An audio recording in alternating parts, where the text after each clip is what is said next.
महत्वपूर्ण विषय पर आपने मुझे बोलने का मौका दिया। माननीय अध्यक्ष जी, इस विषय पर चर्चा के लिए सत्र की शुरुआत में 2 दिन गतिरोध भी हुआ। इससे एक प्रकार की गैर समझ, गलत धारणा जनता के बीच में पड़ी कि हम लोग ये चर्चा नहीं चाहते। माननीय अध्यक्ष जी, मैं स्पष्ट करना चाहता हूं, संसद ये देश का चर्चा का सबसे बड़ा पंचायत है और हम भाजपा वाले, एनडीए वाले चर्चा से कभी नहीं भागते। कोई भी मुद्दा हो, संसद के नियमों के अनुसार चर्चा के लिए हम तैयार रहते हैं। हमने 2 दिन तक विपक्ष के चर्चा करी कि इसको बाद में किया जाए, 2 सत्र बाद में किया जाए, मगर नहीं माने। हमने हाँ भर दी। मेरा दायित्व है मान्यवर कि हमने क्यों ना बोली थी। ना बोलने के 2 कारण थे। एक कारण था कि चर्चा गहन पुनः निरीक्षण के नाम पर वो मांगते थे, एसआईआर के नाम पर मांगते थे। मान्यवर, मेरा बहुत स्पष्ट मत है कि एसआईआर पर इस सदन पे चर्चा नहीं हो सकती है, क्योंकि गहन पुनः निरीक्षण की जिम्मेदारी भारत के चुनाव आयोग की है। भारत का चुनाव आयोग और चुनाव आयुक्त ये सरकार के तहत काम नहीं करते। अगर जब चर्चा होती है और कुछ सवाल खड़े किए जाएंगे तो इसका जवाब कौन देगा?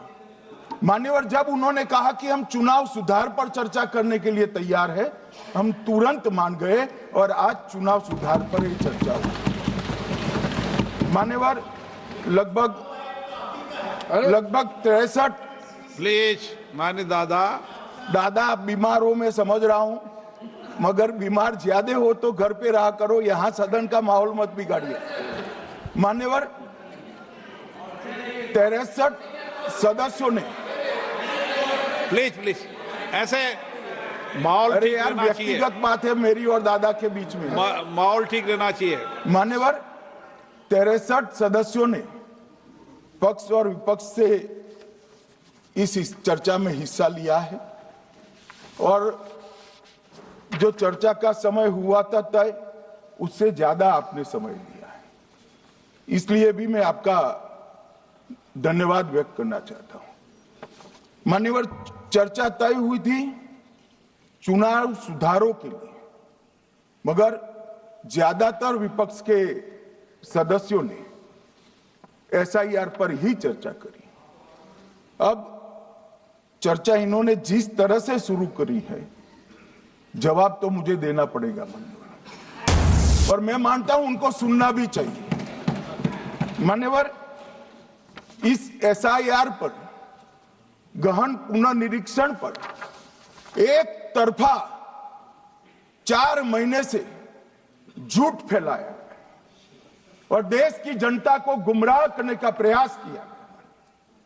और मेरा आग्रह है सदन के पक्ष और विपक्ष के सभी सदस्यों, मैंने एसआईआर की प्रक्रिया का, इससे जुड़े हुए संवैधानिक अनुबंधों का और भूतकाल में जो एसआईआर हुए वो सभी का गहन अभ्यास किया है।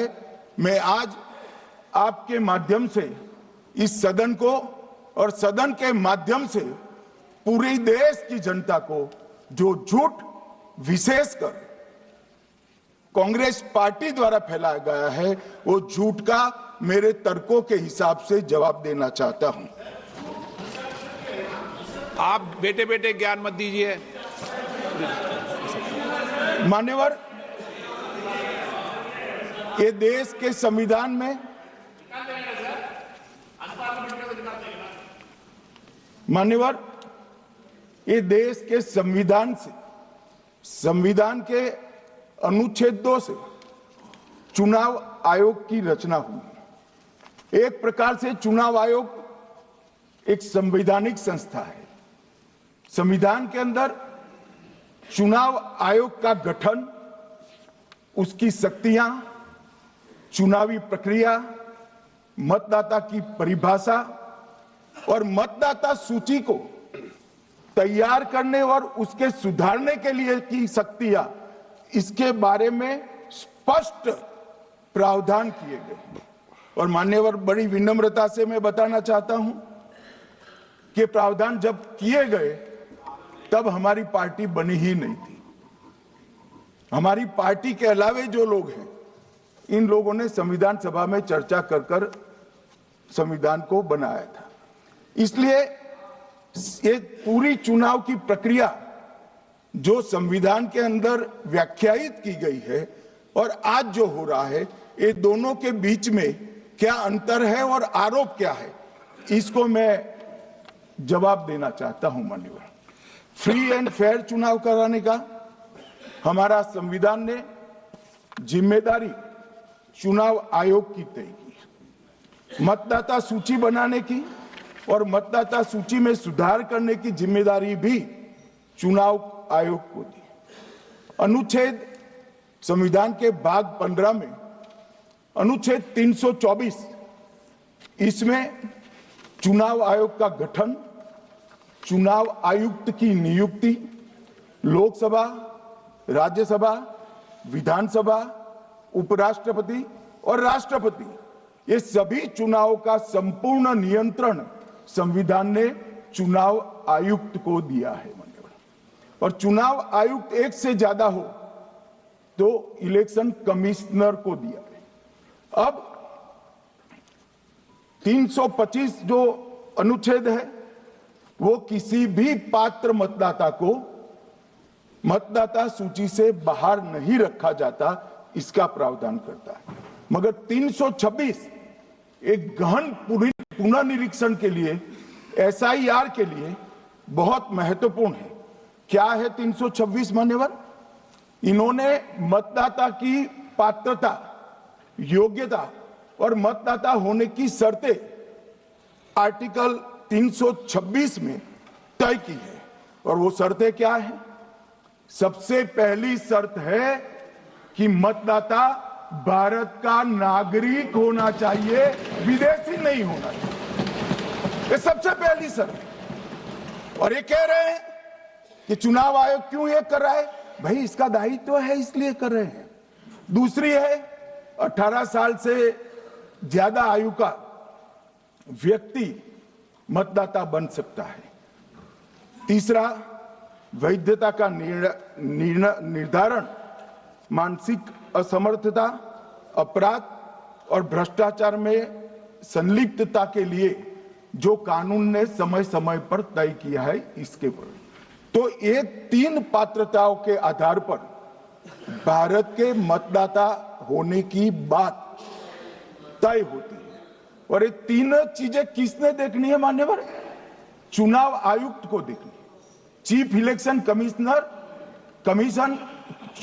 इलेक्शन कमीशन मतलब चीफ इलेक्शन कमिश्नर और कमिश्नर्स ने देखनी है।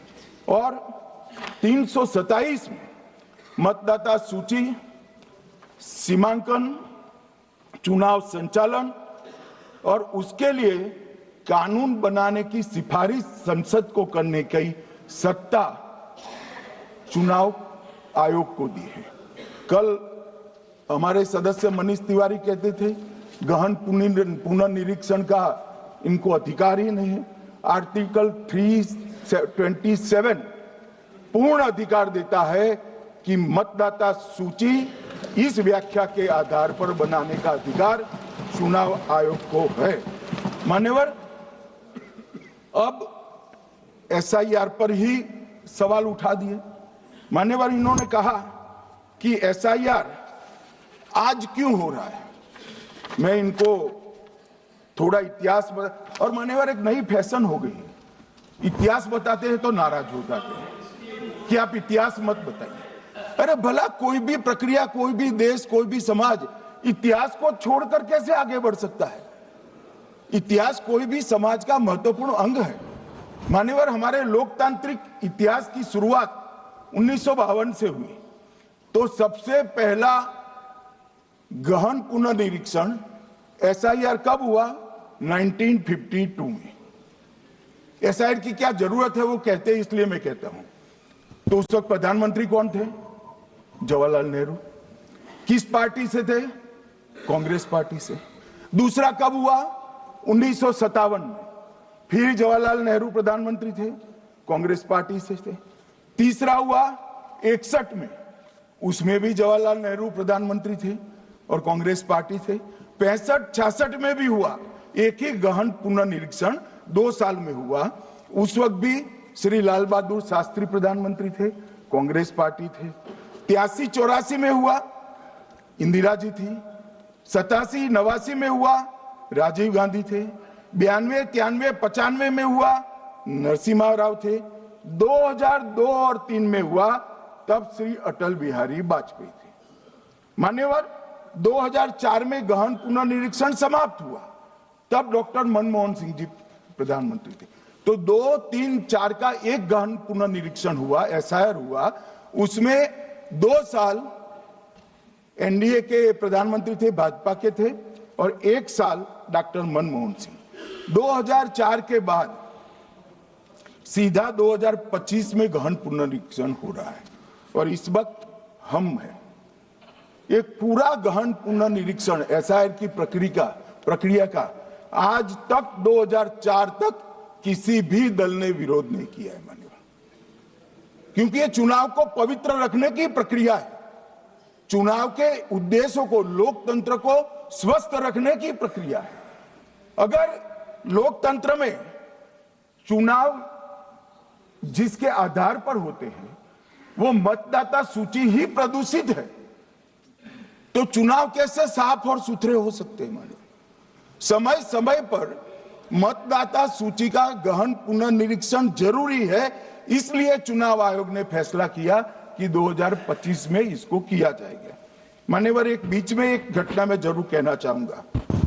2010 में एक चुनाव आयुक्त महोदय ने निर्णय किया कि रिटर्निंग ऑफिसर को मतदाता सूची में से नाम काटने का अधिकार नहीं है, और उसके बाद से किसी की मृत्यु हुई तो भी नाम नहीं कटते थे, कोई एक क्षेत्र से दूसरे क्षेत्र में गया तो भी नाम नहीं कटते थे। एक व्यक्ति का ट्रांसफर हो गया तो कोयम्बटूर से वो शिमले चला गया, भारत सरकार का कर्मचारी है, तो उसका नाम कोयम्बटूर में भी रहता था, शिमला में रहता था, क्योंकि 2010 में, मैं बताता हूं किस, मैं बख्सूंगा नहीं, आप चिंता मत करो, क्योंकि 2010 में एक व्यवस्था हुई कि किसी का नाम नहीं काट सकते, और उस वक्त भी कांग्रेस पार्टी की सरकार थी।